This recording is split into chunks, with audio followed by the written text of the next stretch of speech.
Hi everyone, welcome. We're down here in my wormery preparing to check in on a couple of my African nightcrawler worm bins. These systems have been in service now for 132 days, fed 10 times, with that last feeding being 12 days ago.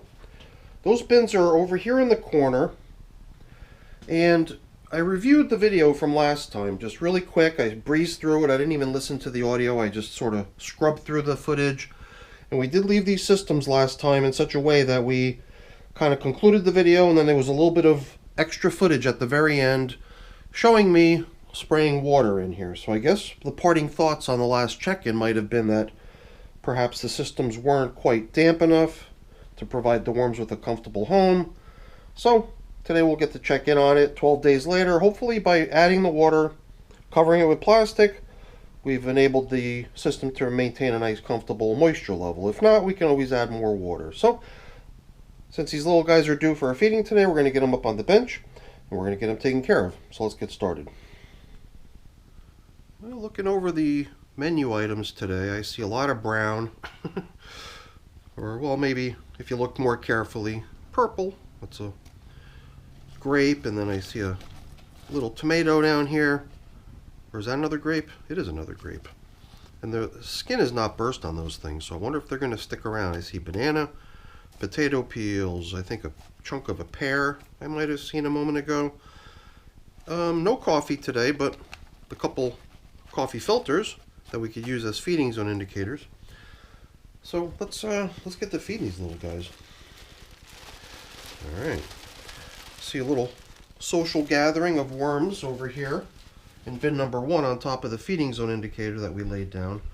So now the reason the coffee is on top of the feeding zone indicator, because adding the water kind of gave us the excuse to open the systems up really quick to do that, but then we had overlooked the addition of the coffee as part of the feeding last time, and we sort of snuck it in. And you know what? We've got perfectly good feeding zone indicators here. But you know what?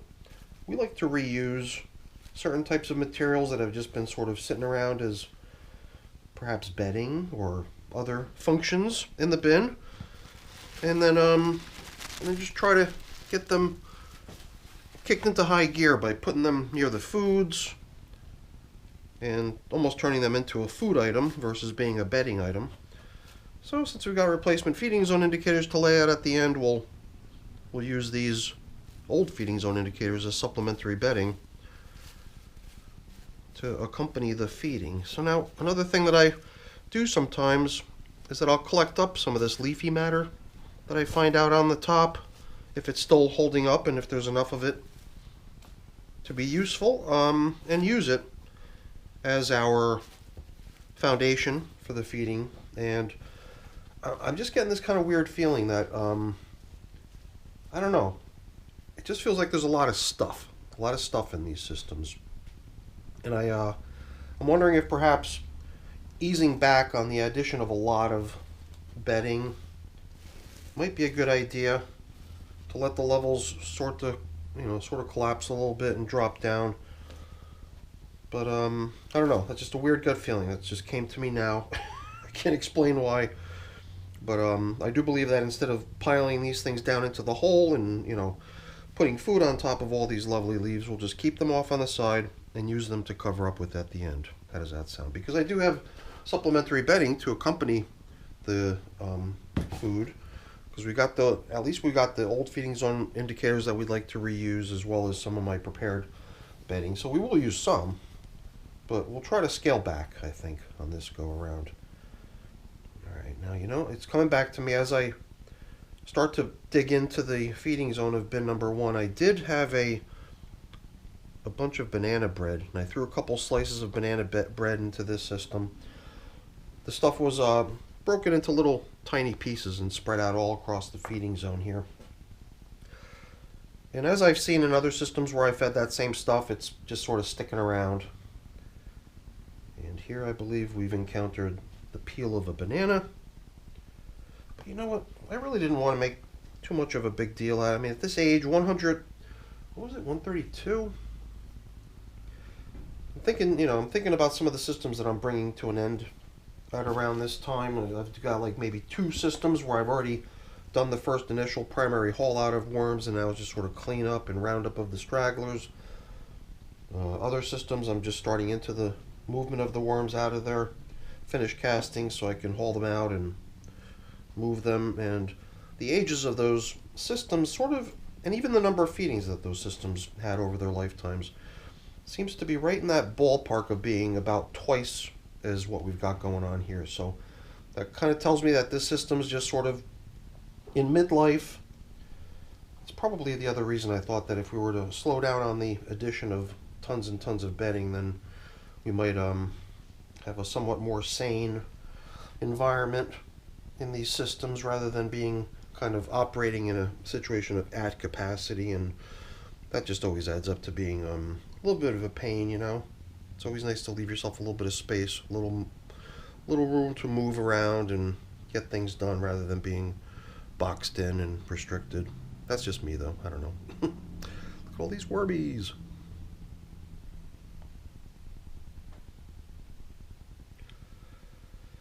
In the past, anytime I would do this to like kind of grab a handful of worms that are sort of having a worm party just so we can gawk at them a little bit on the camera, I had done it in the middle to get it into the middle of the frame of the camera.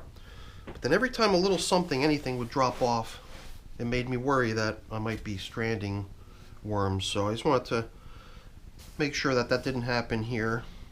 I did feel a couple things drop off my hand, but they were not visible to me from where I'm standing.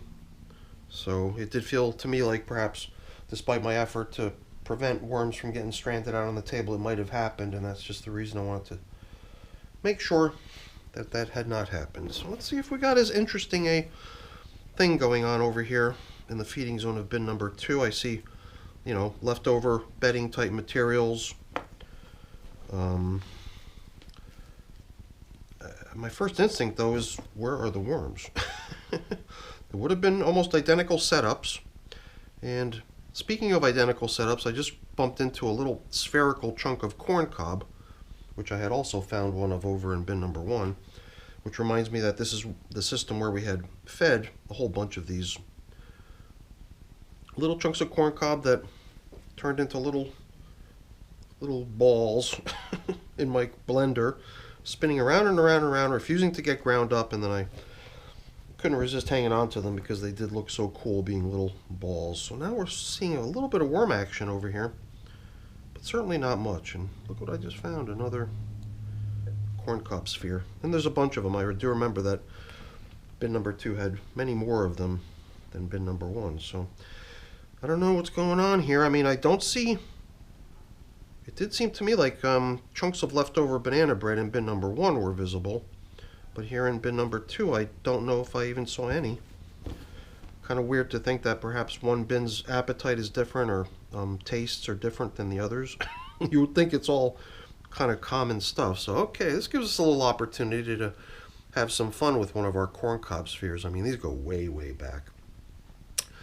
And this was just the final dispensation of the final few of them that I had laying around as sort of just decoration on my bench here in the wormery. And I figured now that they were starting to show some signs of mold, yeah, they were starting to develop a little bit of mold, I figured it was time to put them into service and finally do away with them. And it's so cool to see how once you kind of shake out some of the castings in there and evict the wormies inside of it, it's got a lot of room in there. And the sidewall has really gotten so thin. Uh-oh, see, that's what I worry about right there.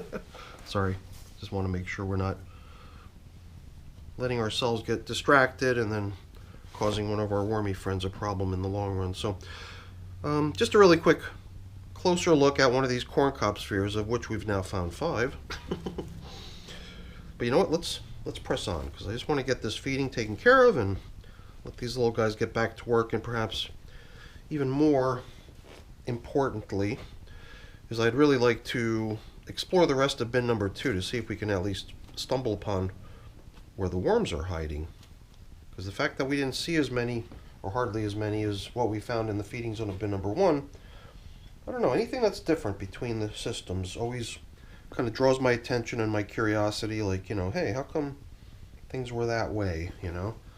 Kind of you expect one thing and then you get something different. So let's just drop in their kind of boring brown foods. And guess what? Nice new replacement feeding zone indicators that they'll get at the end. So now we get a closer look at what sort of goodies they're getting. Oh, looks like we got a whole lot of beans over here. A lot of times I'm a little surprised at what I'm feeding the worms because I'm not really all that familiar with what was stashed away. Like the grapes, I know were contributed to this assortment by me. But all the other stuff might have come from my mom's. For some reason, that's sort of the gut feeling I'm getting. And when that's the case, I don't go through the whole bag full of different stuff to see what's what. I guess I also sort of trust that she already kind of has a feeling for what sort of stuff I feed down here, because she's like my #1 fan, always watching the videos, giving me thumbs up, or at least she says so. No, I could see them out there. So that's our feeding. Before we cover it up, let's go ahead and drop in a little bit of grit and just a little more sprinkling of bedding, and I don't think we want to go any further than that. How does that look? Looks good to me. So let's see what we got here. A little bit of a search party for where the worms are hiding. I see a number of them out here. You know, with these systems being up against the wall next to the window, sometimes I do wonder if it could have something to do with one edge of the bin, temperature-wise, being a little bit chilly and uncomfortable for them to be in. And could that be the reason, perhaps, that they're a little bit further to one side of the bin or the other, because perhaps one or the other bin is getting more cool air from the window, while the other one is sort of stacked on top of it, protecting it a little bit and insulating it? I do not know. So, bin #2 looks pretty good. I mean, I did see worms. I didn't see quite as many as I was expecting, because bin #1 perhaps just has a greater number of worms in it, or perhaps the worms in bin #2 are just savvier hide-and-seek players. Alright,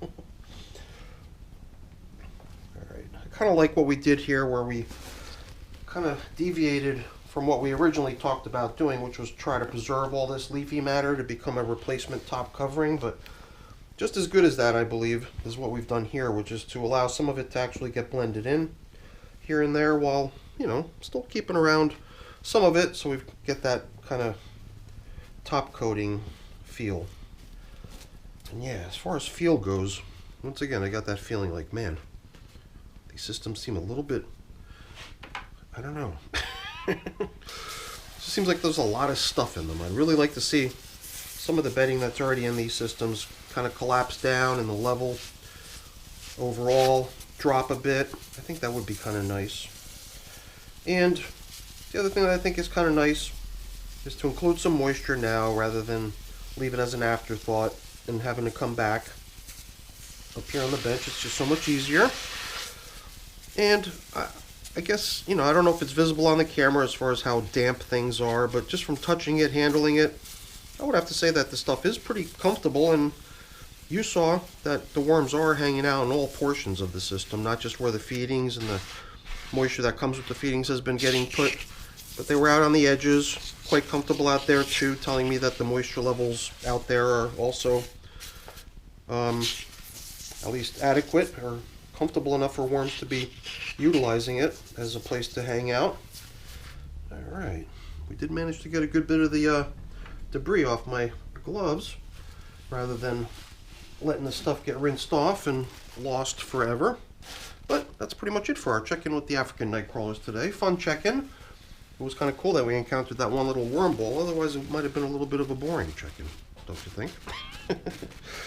So that's it for the video, everyone. Hopefully you enjoyed it. If you did, as always, please don't forget to leave me a quick thumbs up before you go. That's always really appreciated. And if you haven't done so already, please also consider subscribing to the channel. That's very much appreciated as well.